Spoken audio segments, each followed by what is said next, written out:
Hello students, आज हम पढ़ने वाले हैं क्लास 9 त्रिभुज का 22वां भाग। इससे पहले 21 भागों में हम एनसीईआरटी के प्रश्नावली वाले क्वेश्चंस कंप्लीट कर चुके हैं। अब कुछ उदाहरण जो हैं जो एनसीईआरटी की बुक में है वो बाकी हैं, उसको हम शुरू करेंगे आज हम कवर करेंगे एनसीईआरटी के उदाहरण 1 और 2। शुरू करते हैं। उदाहरण 1। सेकेंड। आज हम शुरू करेंगे एनसीईआरटी का उदाहरण 1 और 2। सबसे पहले उदाहरण 1 हमारे पास कि आकृति में, ये जो आकृति दी गई है इसमें OA और OB, ये जो OA है और ये जो OB है, ये दोनों, और OD और OC ये बराबर है। क्वेश्चन में दिया गया है, ये साफ पता चल रहा है इससे कि जहाँ पर एक रेखा दी गई है ये इसके बराबर है, जहाँ दो रेखा दी गई है ये इसके बराबर है। ठीक है, दर्शाइए कि AOD, ये जो त्रिभुज है, ये जो त्रिभुज है हमारे पास AOD और त्रिभुज BOC, ये दोनों त्रिभुज क्या हो जाए, सर्वांगसम हो जाए। और हमें क्या दर्शाना है कि ये जो AD है ये इसके समांतर हो जाए BC के। ठीक है, अब ध्यान से देखेंगे। सबसे पहले तो अगर मैं बात करूं कि दोनों त्रिभुजों की, कि दोनों त्रिभुज हमें सर्वांगसम कैसे करने हैं, कि हमें साफ साफ पता लग रहा है कि जो ये AO है ये इस OB के बराबर है ना। दूसरा, और जो ये OD है ये इस OC के बराबर है। एक मिनट, इसको मैं सीधा ही बना देती हूँ। ये जो OC है इस OD के बराबर है, इस तरीके से। ठीक है, तीसरा जो हमें नज़र आ रहा है ये कोण, इस पे ध्यान देंगे, ये वाले कोण, कि अगर मैं इसको 1 दे दूँ, इसको 2 दे दूँ तो कोण 1 बराबर कोण 2 है। तो हमें साफ साफ नज़र आ रहा है कि दो भुजाएं और दो भुजाओं के बीच वाला कोण है ना। तो मतलब कि भुजा कोण भुजा से ये हमारे पास सीधा सीधा क्या हो रहा है, सर्वांगसम हो रहा है ना। ये तो हमें मिल गया। अब इसकी जो ये भुजाएं हैं ये हमारे पास समांतर कैसे होंगी। पहले तो ये जो हमने किया है इसको लिखने का तरीका देखते हैं कि ये हमने अभी क्या किया है, जस्ट कि AOD और BOC दो त्रिभुज हमने लिए, इसमें OA और OB बराबर है, OD और OC ये बराबर है।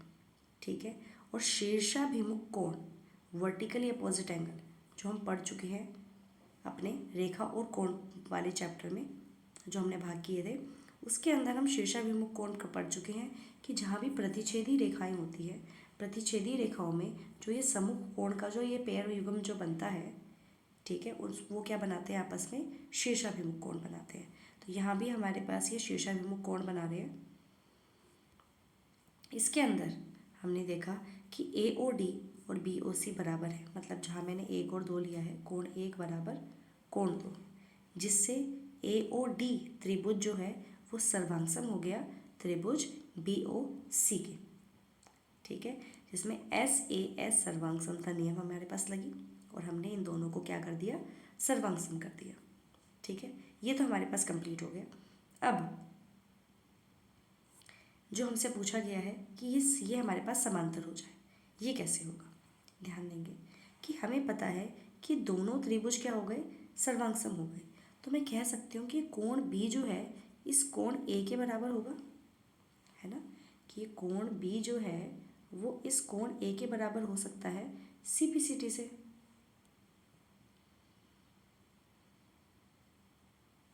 ठीक है, और जहाँ हमारे पास ये बन रहा है वहाँ देखो क्या बना रहा है, ये Z बना रहा है, Z के अंदर ये कोण आ रहे हैं। और ये हम रेखाएं और कोण चैप्टर में पढ़ चुके हैं कि जहाँ पर भी Z या N बनता है वहाँ हमारे पास क्या बनते हैं, एकांतर कोण।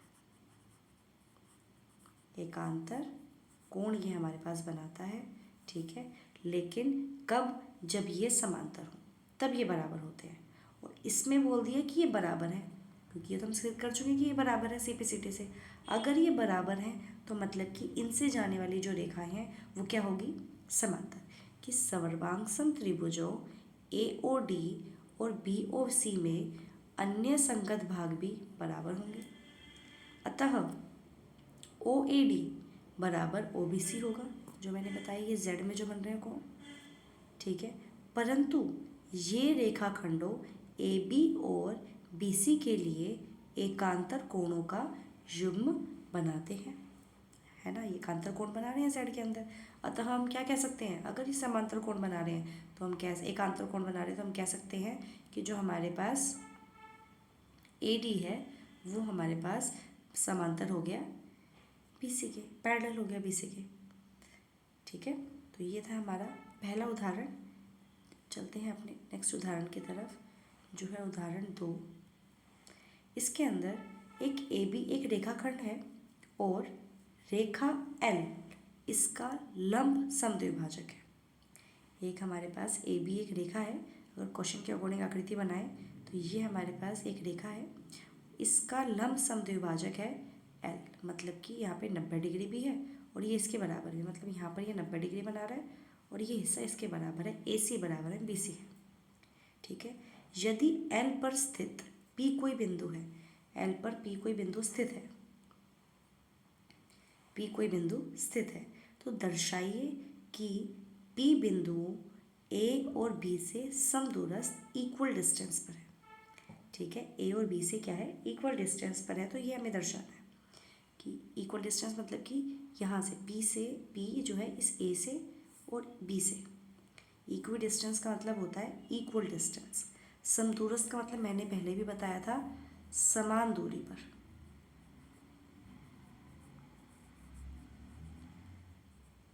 इक्वल डिस्टेंस का मतलब इक्वल डिस्टेंस, एक ही बात है, बस वो इंग्लिश में है, ये इंग्लिश में है, वो हिंदी में है, ठीक है। इक्वल डिस्टेंस या समान दूरी, ठीक है। तो मतलब ये हमें इसके बराबर सिद्ध करना है।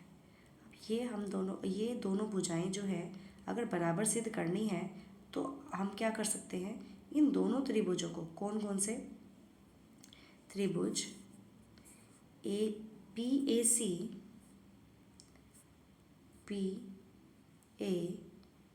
त्रिभुज और PBC त्रिभुज, ये दोनों ही त्रिभुज हमारे पास, इसको हम क्या कर सकते हैं, सर्वांगसम कर सकते हैं।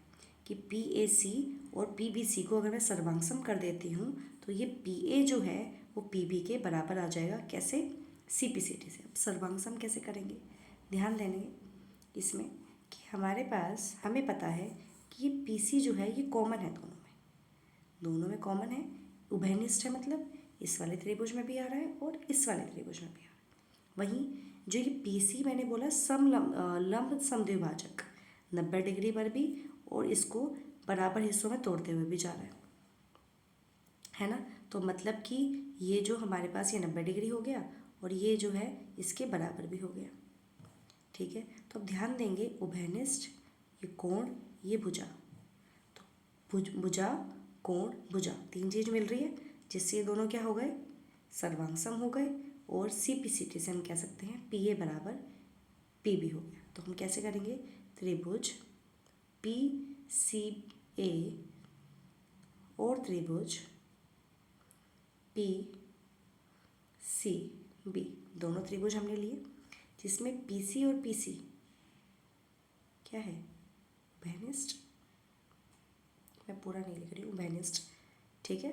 अब और हमारे पास कोण PCA बराबर PCB, दोनों कितने के हैं, 90 डिग्री के, ठीक है। क्वेश्चन ने बोला है कि लंब समद्विभाजक है, सॉरी, ठीक है। और AC जो है वो BC के बराबर है क्योंकि समद्विभाजक है, ठीक है। जिससे हमारे पास त्रिभुज PCA जो है वो सर्वांगसम हो गया त्रिभुज PCB के, किससे, साइड एंगल, साइड, भुजा, कोण भुजा। देखो यहाँ पर भी 90 डिग्री आ रहा है, तो इसका मतलब ये नहीं है कि ना यहाँ पे भी 90 डिग्री आएगा हम RHS लगा देंगे, नहीं, RHS वाले में कर्ण बराबर होने ज़रूरी है। इस केस में जो कर्ण है वो हमें बराबर करने हैं। क्वेश्चन में बोला है ना कि PA और B से समदूरस्थ दिखाना है, तो मतलब PA और PB जो कर्ण है वो हमें बराबर करने हैं, वो दिए नहीं हुए। अगर वो दिए होते तब हम RHS हम लगा सकते थे, अदरवाइज RHS का कभी इसमें जब रोल होगा जब कर्ण बराबर होंगे, एक भुजा बराबर होगी और एक समकोण होगा। अदरवाइज जो हमारे पास नॉर्मल जो नियम है उसी का यूज़ करेंगे, जो कि इसमें है SAS। ठीक है, कर दिया ये हमने SAS बराबर। अब इसके अंदर हमने PA जो है वो PB के क्या हो जाएगा, बराबर हो जाएगा। किससे, कि हमारे PA जो है PB के बराबर हो गया CPCT से। ठीक है, तो ये हमारे पास क्या आ गया, दोनों बराबर। ठीक है, अब देखते हैं इसको लिखने का तरीका क्या है, कि हमारे पास L जो है लंब है AB पर और AB के मध्य बिंदु C से होकर जाती है। ये मध्य बिंदु बोला है तो मतलब कि ये इसके बराबर। ठीक है, हमको दर्शाना है कि PA जो है PB के इक्वल हो जाए, ये हमें दर्शाना है कि बराबर हो जाए। ठीक है, अब इसके लिए त्रिभुज PCA और त्रिभुज PCB लेना है, जो मैंने पहले भी लिया था। ठीक है, PCA और PCB ये त्रिभुज लेने हैं। ठीक है, अब इसके अंदर AC जो है BC के बराबर है। ठीक है, और PCA और PCB ये बराबर है 90 डिग्री के। ठीक है, तीसरा हमारे पास जो PC है वो PC के बराबर उभयनिष्ठ, ये पहले बता चुकी हूँ मैं, ये 90 डिग्री ये बता चुकी हूँ। ठीक है, ये तीन हमें मिल गए, तो हम क्या कह सकते हैं, PCA जो है वो PCB के क्या है, सर्वांग सम है SAS नियम से, जिससे PA जो है PB के बराबर हो जाएगा सर्वांग सम त्रिभुजों के संगत भाग, जिसको कि CPCT भी बोला जाता। इससे ये हम बराबर करते हैं, यही हमें करना था। और अगर ये PA जो है PB के बराबर है तो हम कह सकते हैं कि PA और B से समदूरस्थ है, समदूरस्थ